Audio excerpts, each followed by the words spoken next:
Do you want a trial run or do you want to just wing it? If we need to do it again, we'll do it again after that. I think like that it's attitude. both. There you Yes. go. First take. Okay. Yeah.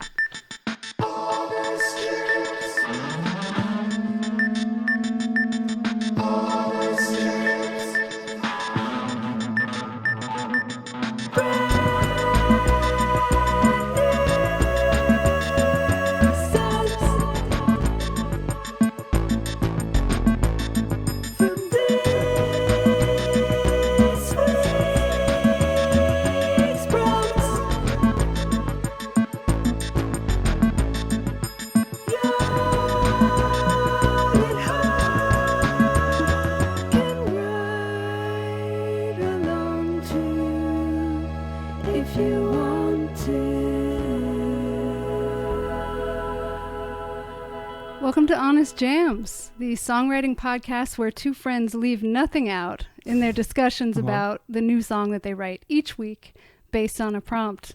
And a lot of the time we have guests. Today is one of those times, and we're so excited to have friend, bandmate, person I have not seen nearly enough in so long, Rebecca Rasmussen. Woohoo! Hi. Hi. How's it going? Chill. Yeah? Thanks for having me. When was the last time you were in a studio? Oh, God. Proper studio? I can't even remember. Yeah. Really. Last year. Have you been making a lot of music in this time? It's hit or miss. When the inspiration strikes, I kind of try and run with it, but I've had lots of desert times of just nothingness, Yeah. and then I'll crash into it. Yeah. So, Do you remember how music kind of came into your life in general? growing up, I grew up in the church, and so my parents were on the worship team, so there were constantly musical instruments around. And What all of that. obligations does a worship team member have? Well, my dad played guitar, my mom played piano and sang, and they, praised the Lord every Sunday. Hmm. Were you, And I had to carry the gear. so you learned from a young age Yeah. what the system is? Yeah. They prepared you well. Yes, they did. Were you indoctrinated by the church? Like, did you feel like when were you inspired by like making music for God in that way or something like that? Not really. Yeah. I mean, that's how I learned how to play the guitar and all of that. But when I did actually start writing songs, it was later, and I'd kind of branched off from that at that point. So What inspired you in those moments? to write? Yeah, to like what were you writing about? Oh, probably some emo bullshit, sad, melancholy girl stuff. I don't know. Feelings. Feelings. I'm a feeling kind of a guy. It's still the same. Yeah. Were you motivated by like what age are we talking about? The first song I wrote was when I was 16, and that was kind of more inspired by God, but it still had some vagueness to it that was not like, praise the Lord, Metaphor. Yes. And then It didn't have the word anointed in it. No, it did not. It did not have the word anointed in it. But I kind of took a big break after we moved. I grew up in Hawaii, and we moved to Colorado my senior year of high school. And I played a lot for about a year. And then for some reason, I just dropped the guitar for like 5 years. And it wasn't until I was in Portland that I started playing again. When you dropped it, what caused you to lose that motivation? I don't know, because I was literally taking lessons. It was, I took lessons for 1 year with the teacher, and we stopped doing that. And I was playing every single day. That was part of the agreement with my parents, was they'd pay for the lessons if I practiced every day, which was a miracle that I did. And it just kind of happened. I don't know. It's weird. It was one of those things where I just woke up one day and was like, I haven't played guitar in years. Where did that go? How'd that happen?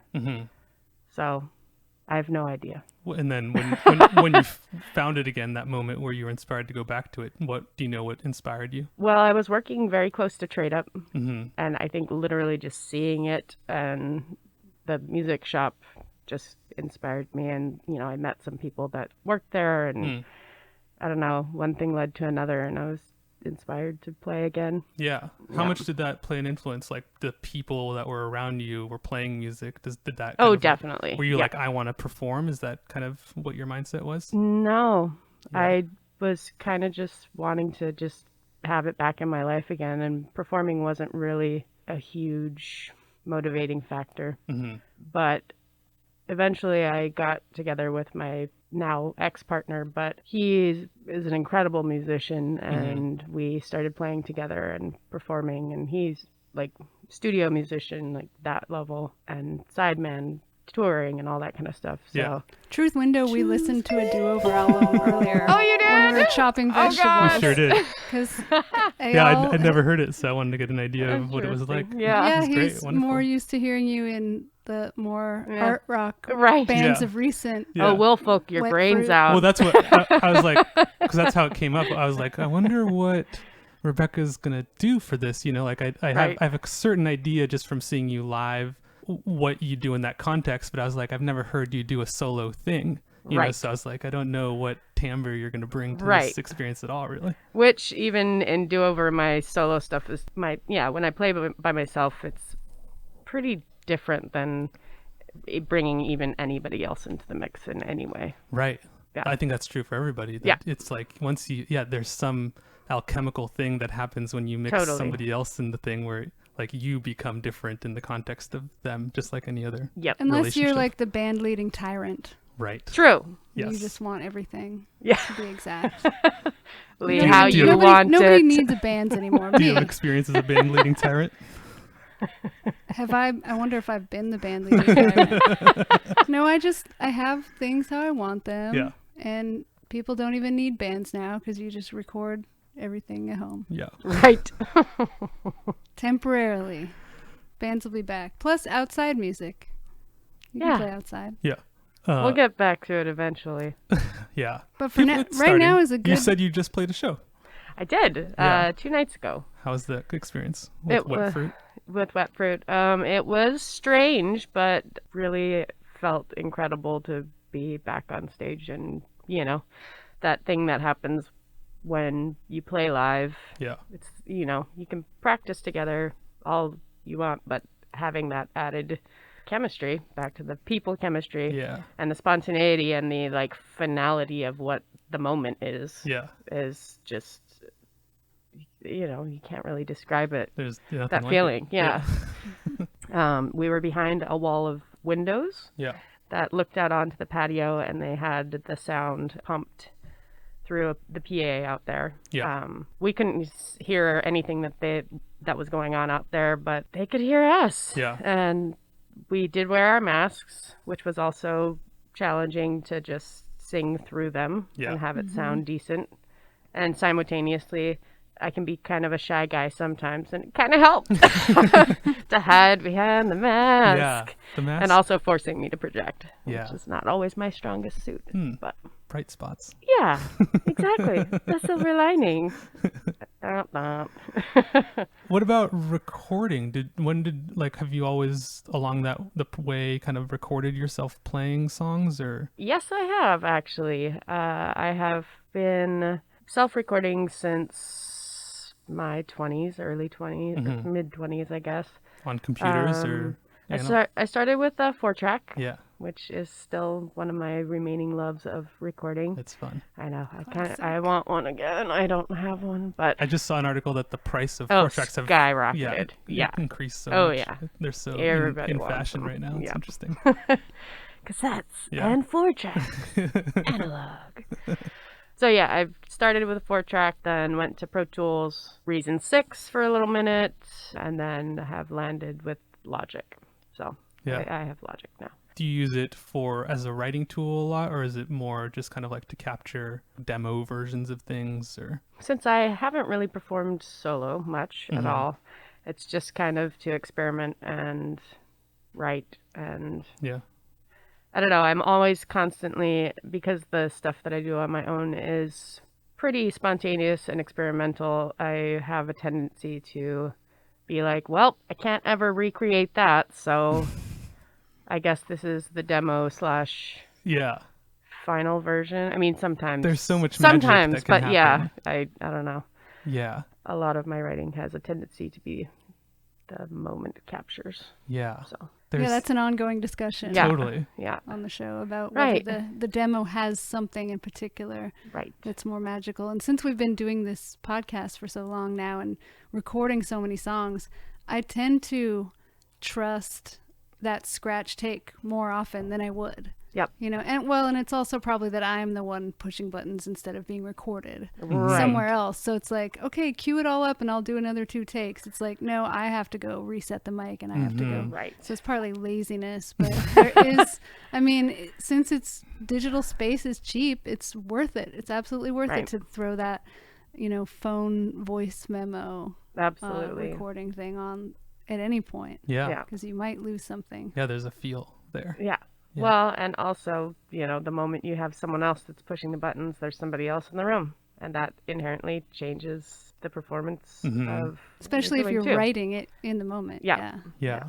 Well, we're really excited to hear what you made, but before we do this little segment that goes like this. What does the internet say on the topic of the day? And if it's wrong, you can let us know by using the internet too. So, Rebecca, in this segment, we bring up a couple things that the internet says about the topic of the day. Oh, what is the topic of the day? The topic of the day is A little ambiguous. 3 topics, actually. We got some ideas from the random word generator. Yeah. And That's been our big tool lately. And Rebecca, I asked if any of them clicked with you, and all of them kind of did. So we're just doing all 3.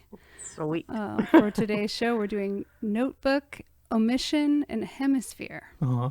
which is pretty interesting. So, yeah, what did you even look up? Well, first of all, I just wanted to go back to some basics about the hemispheres of your brain. Yeah, that was my And, first thought of what hemisphere was. And it's endlessly interesting how each hemisphere controls the opposite side of your body, Yeah. and how each hemisphere is responsible for different types of thinking. Mm-hmm. In those pathways, in the right brain is more for creative pursuits, artistic things, and left is hard science, logic, mathematics, and that type of stuff. But I was reading about what can bring the 2 hemispheres together, and journaling. Autobiographical writing is one thing that's really effective at Whoa. connecting, integrating those hemispheres, especially according to Dr. Dan Siegel, who's a clinical professor of psychiatry at the UCLA School of Medicine. Now, this is from journaling.com, so they're obviously very into it. Biased source. Biased Yeah. source. But he talks about the benefits. He says well-being, which is described as health, happiness, and a sense of purpose and meaning, can be achieved through right brain, left brain integration, and suggests that autobiographical writing as a form of expression may result in outcomes that are actually different than ones that are achieved through talking with friends or even a therapist. There's something Wow. about engaging all of these things that, back and forth. Someone wanting to write about their adolescence in order to make sense of a significant event would first consult their autobiographical memory registered in the right side of the brain. So the right half, he explains, includes memory of self in time. I just like that phrase. Cool. So That's that's like the temporal lobe. I think that's why they call it that, right? I'm not sure, but I know Sounds that good to me. after that you want to make sense and contextualize, so you'll need your left brain for Analytic that. thinking. So he's got, in the most simple terms possible, an explanation for this integration. He says, unlike a fruit smoothie in which items are blended to make a new whole, instead the integration is like a fruit salad where separate parts remain separate and identifiable but are made into something different and desirable. And some of the benefits for people who do this type of writing is they're flexible, adaptive, resilient, over time, stable, and energized. Yeah. That brain integration is able to allow the individual to move through their life with greater calm and clarity. And then he goes into a bunch of mindfulness and meditation stuff, Yeah. In my early 20s, I got really into learning about out-of-body experiences, and it brought me to like learning a lot about like meditation. And there's this one guy that's really big in the out-of-body experience world. His name is I don't remember, I'm not gonna remember, but he, like, at some point he was listening to some experiments he was doing with sound, and it caused him to have an out-of-body experience. And Robert Monroe, that's his name. He wrote this book, Journeys Out of Body, and it's all about gradual like learning of how to kind of go through these like mind states in order to like achieve out-of-body experiences. And he developed this whole system of, they're called binaural beats. Basically, you have like two tones playing on either ear. You wear headphones, and they're at different frequencies, and the difference of those frequencies, so like if it was 120 and 100, you'd subtract that and you'd have like 20, and that your brain would create this like other brain wave, like it would all synchronize to that frequency. And so he developed a system where you like learn how to go through these brainwave states by listening to these binaural beats that like progressively take you into them, and it synchronizes the different sides. This is the point of your brain. And it's really effective. It was effective for me for learning how to kind of like experience all these different meditative states of mind and have weird experiences. And also like taking psychedelics, I feel like does that too, where from what I've read, you know, like a lot more of your brain kind of like lights up and engages with the whole system. Similar to what you were saying about journaling, I feel like that's a really transformative process too, you know, like I think there's something about achieving that state of like things feeling synchronized that allow you to feel like present or clear or something like that. Focus. Yeah, I don't know. That's probably a bunch of woo-woo. No, that's all right. I actually just recently started journaling again, and I've gone through spells where I'll do it for every day for months at a time, like first thing I do when I wake up. Just kind of like stream of consciousness, or like morning dream pages. journaling, or just like morning pages, whatever it is that you know, could be like Dear Diary too, who knows. But my quality of life always is better when I'm doing it consistently. Yeah. I feel like, what do you think it is that's maybe it's that whole fruit salad business. I mean, what do you think? It's interesting though. That makes sense. Yeah, I have things like that too, like yoga. When I do it every day, I feel better, and it's like a time and a space to get my thoughts in order and focus. Yet it's so hard to get yourself to do it. Yeah, and it doesn't take that long. We know Really it's great, doesn't. but we just won't do it. We'll just lay in bed an extra 20 minutes doom scrolling. Yeah, exactly. Doom scroll. I don't think we can even solve this. Well, I feel like you solve podcast. You solve it over a long. It's like, it's kind of like meditating, It's practice. where it's like, yeah, exactly. Like when you meditate, I feel like the point is not to never lose focus. It's to come back to focus when you realize you've lost focus. And similarly, like with habits that feel like nourishing, it's like how much after you've had those fallow periods, like how much quicker do you go back to, you know, actually being the person you want to be. I just find a lot of like my motivation during this pandemic is just real all or nothing a lot of the time. Yeah. Oh, Like, yeah. I'm going to write a song every day all month, or I'm going to do yoga every single day. And then I'm like, rah, And then summon up crickets. the energy. I know. And then then if I'm I just fall watching off, it's Schitt's like, Creek well, for 8 whatever. hours. Oh, yes. Hallelujah. Just finished it. So good. Oh, God. So good. We should do Moira's character as a, Oh, my God. prompt. You'd have to watch a show to Absolutely. get her. Oh, Catherine Harris. she's so good. Oh yeah, anything Catherine She O'Hara. has. Yeah. She's invented her own accent for the character. That's amazing. Yeah, and she does not skip a beat with it. No, You're selling me on this show already. Yeah, so good. it's worth it. Is that all the internet things? So that was Notebook and Hemisphere. And as for the omission, well, I left that part out. That's what the internet said. Okay, Rebecca, are you ready to share some songs? Oh, God. Sure. What did you make this week? What did you make this week? Tell us all about it, tell us all about it, tell us all about it, tell us all about it, tell us all about it, tell us all about it, tell us all about it. So, what did you make? Is there anything that you want us to know about the song before we listen to it? I had a week to do this, basically a little over a week. And this was one of the busier weeks I've had since the world fell apart. All right, a qualifier. Just taking our expectation down a little bit. Yeah, it's it started out pretty experimental, and then I just kind of, I don't know. We can talk about it after. Just play it.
Love that. I want the whole I like the solo mood. album, please. I'm working on it finally. Are you? Yeah, I've been wanting to put out stuff that is just me for a long time, and as I've been, recording myself over the last 10 years and not showing people anything that I do, and kind of more have been throwing myself into bands and group projects for the last 6 years or so. I'm tired of not sharing what I do. Yeah. So, time. Cool. I'm excited. Yes. Yeah. So, however long that process has had to take, I finally feel like So what was the order of operations for making it? What came first? The song, well, I recently did a residency and I had borrowed a friend's vibraphone. So I still had it. And I just kind of had been meditating on the words, the prompts, which mostly ended up being more towards omissions, but also hemispheres in its own way and notebook. But I spent a lot of time just, thinking about those words. And usually how I start writing a song is something will just come to me with an instrument or something, and I'll start with that. And the vibraphone was that, which I'd never played the vibraphone until just a few weeks ago. So it was really fun. So fun. It didn't have the motor, so it changed. But I just started with the vibraphone and did, the droney, same thing pretty much the whole time. And then added bass after that, some singing, and then just a little pad from my MIDI keyboard. So you kind of had the whole song laid out with the vibes? Like you had the whole form for the song kind of done already? Nope. So you just, so what? I just pressed record Yeah. and played. I intended to play the same thing through the whole thing. Yeah. And then fucked up somewhere along the lines, and that became the breakdown part, quote unquote. This is what happens when I write. It just the song kind of just takes the form, and sometimes So you I'll kind of use the recording software as the tool for composing. Yeah, it has a tendency to just take its own shape, I guess. I do some editing at times, which will sometimes make it more structural. But frequently it'll just start with something and I'll make a quote unquote mistake. It's really nice how sparse it is. I Yeah, love I it love when it. the bass is out front, not being bulldozed by like tons of tracks, which is so easy to do with digital recording. Totally. Yeah. So easy to do. But you created such a nice vibe with the just everything being so clear, and then I like how where the vocals sit in it too. Yeah. And the vibes, speaking of vibes, I did 3 different tracks of that, and then just panned them, one to the left, one to the right, and one up the middle. But all of those takes are just one take. That's cool, because it was sparse, but definitely full enough, and that's probably due to some elements like that. I wouldn't have known that there were 3. Cool. Well, thanks for sharing your song with us. Yeah, love it. Do you want to go? We're not about judgment of the song on this show, but when I love it, I'm just like, you gotta say It's definitely it. better when you love it. Right. Do you want to go next? Mine gets dark. So maybe I'll go next, and then you can bring us back up at the end. I don't know. I'm not sure I'm about that. so curious. Okay. Yours gets dark. Anything else we should know? Yeah, I'm gonna break with my tradition and actually just explain what the song's about before we listen to it. Okay. Cool. And I have Tradition. actually wrote this down because it's about difficult stuff. So I figured if I didn't write exactly what it was about in summation here, that I would just gloss over it. So I was thinking about that stuff I'd read about hemispheres and journaling, and I was thinking omission and journal. What are the things that people leave out of their journals? And for me, it's a lot because I don't really journal that much. But when I do, I know there's definitely layers of like deep, painful stuff that I don't talk about because I don't want to dwell on it. Yeah. You know? Resistance. It is also much more vulnerable when it's on a piece of paper because then someone else can potentially read it. Mm-hmm. Right. So I was thinking about just how many of the small traumas that we don't even put in that we omit from our journals, and it's about living as a woman in particular, and how I'll just speak for all women, why not? How we omit these traumas in order not to dwell on them or to have them define us, because there's a whole narrative about victimhood that's just a minefield. But that there's a price for that omission, And that is that there's a slight separation of the aspects of ourselves that stops them from being integrated. Like with the hemispheres, because there's you don't want to go in that room, and it's not going to help anyone, right? Unless you go through it in therapy or something. Yeah, right. But it's just a part of yourself that's closed off. That's all there is. And more than that, the song is about it's about sexual assault, but it's also about the low-grade exhaustion from constantly being gatekeepers of our own bodies, being that guard from minor and major harms, and that exhaustion will stop when we're dead. It got dark. Yeah. That's here it is, made of all The work. truth is sometimes dark.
Wow. Nice one. Vibes too. About the Yeah. vibes. I just didn't want to search through my keyboard looking for the right sound, so I was like, vibes are in the hallway. I had like a Tori Amos vibe to it, I feel like. Is that A not little not a good bit. thing? Some people might be To offended me, by that. I feel like. I might divide our listenership here a little bit, but I meant it as a compliment. Oh, okay. No, I checked. I listened to one of her cassettes a couple of years back, like to see if it held up, and I found it really indulgent.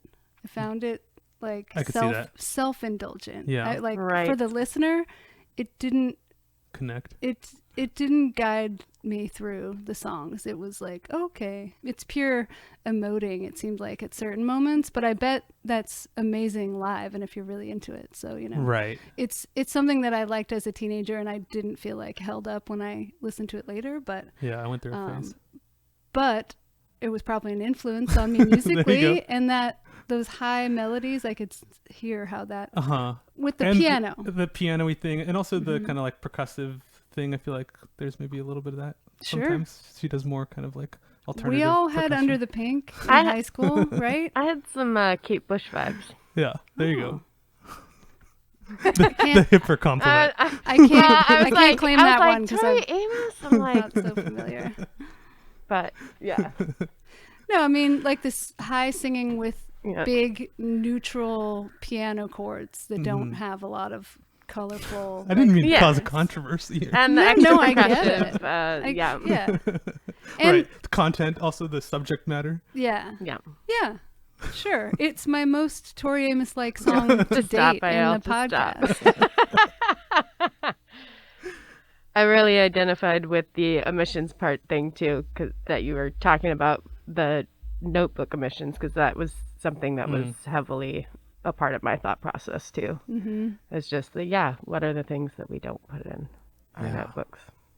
It's annoying because I feel like that's like, for the most part, those are the things that, a healthy person is able to look at, but it's just like it's so exhausting to look at traumas.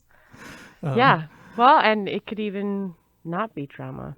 It usually is trauma, though. Let's be real, I guess. At least there wasn't Facebook when we were all in high school. Oh, thank right? God. You can't go. I mean, we had LiveJournal, I guess. Yeah. but Yeah. makes you feel bad for the kids these days, though. I when know. you're a teenager and you're just trying to figure it out, Yeah, and it's all Impossible. just everything's public. just there. Yeah. Yeah. Yeah. Cool song. Yeah. Cool song. Thanks. Should I share mine? Yes, Yeah. please do. I think last week I mentioned it too. I'm in this phase. We've been doing this every week for Since March. 40 weeks or something like that. Oh, wow. right? February? And I'm just in a phase right now where I'm not feeling very inspired. That is But- okay. right. It's interesting though You're to still doing still the work. force yourself to make a thing. Yep. And We're very stubborn, luckily. yeah. Yeah. And I've built up enough skill where it's like, okay, I can do this, and it's like manageable, and it doesn't.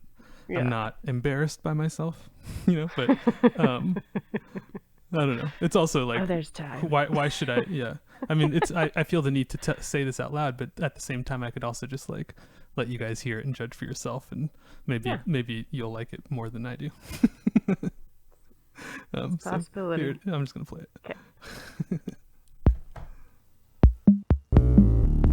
What's that? What's that? What's that?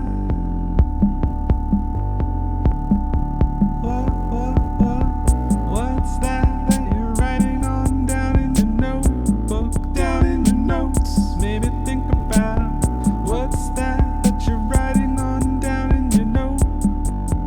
Who's telling your story? What's that you're writing on? Who's telling your story? Book down in your notes. Maybe think about story. What's that you're writing on? Who's telling your story?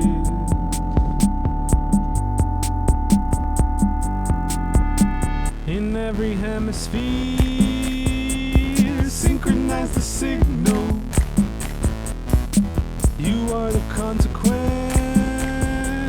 of all of the omission. What's that you're writing in your notebook? What's that you're writing in your notebook? What's that you're writing in your notebook? What's that you're writing in your notebook?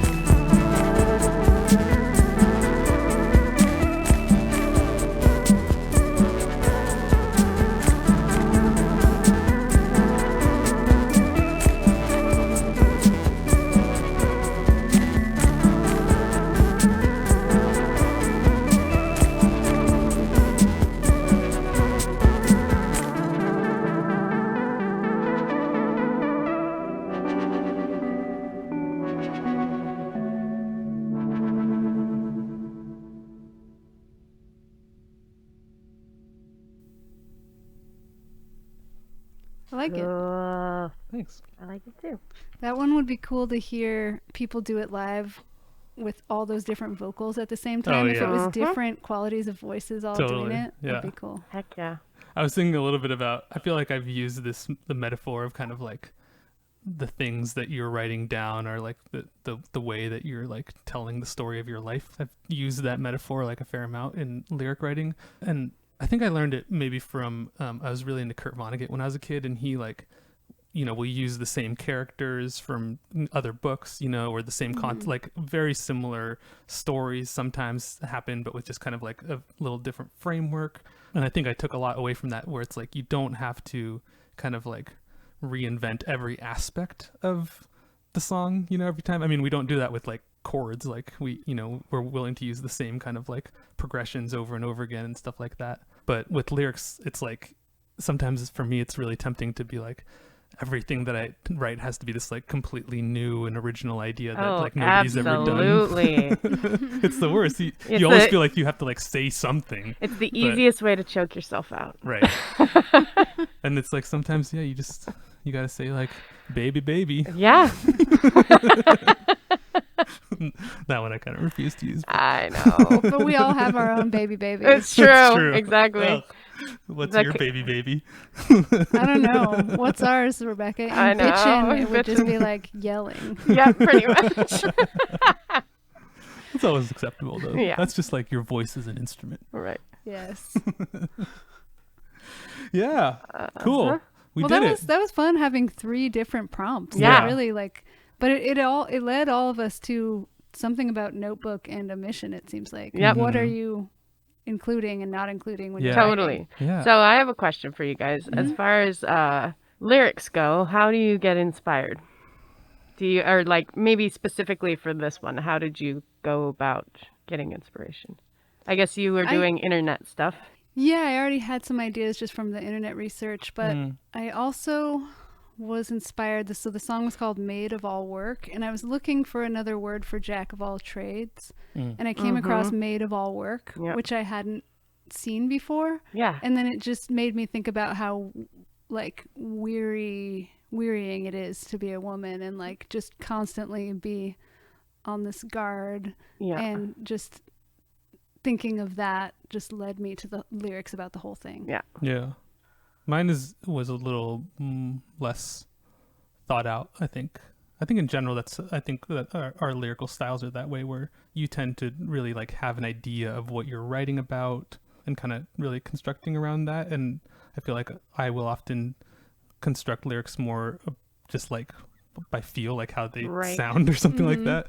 And then sometimes I'll like weave things in that kind of like make sense, but I kind of trust them to like make their own sense out of the thing. And I think it's like I do have my babies, so it's like I'll just Yeah. go back to the things. Right now I'm Thesaurus.com. Right. Oh, no I'm doubt. a regular visitor. I'm a thesaurus guy too. I like to just find some weird old archaic version of or a way to say something. Mm-hmm. yeah, and you're then willing to say build something in a way that you something. wouldn't say it Yeah. like when you're talking. Right, just with the words I choose. Hmm.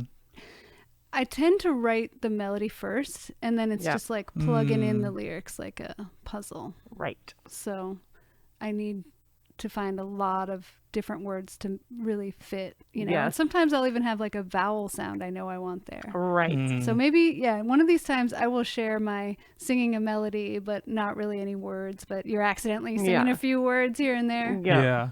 Share some of that. How about you? How do you come up with Yeah, the thesaurus thing is definitely hugely useful. Recently also just kind of been experimenting with like picking up a book and just looking for phrases that, just You had flipping through it and just being amazing like, one like that? yeah. The What? the song that you wrote that was all chapter titles.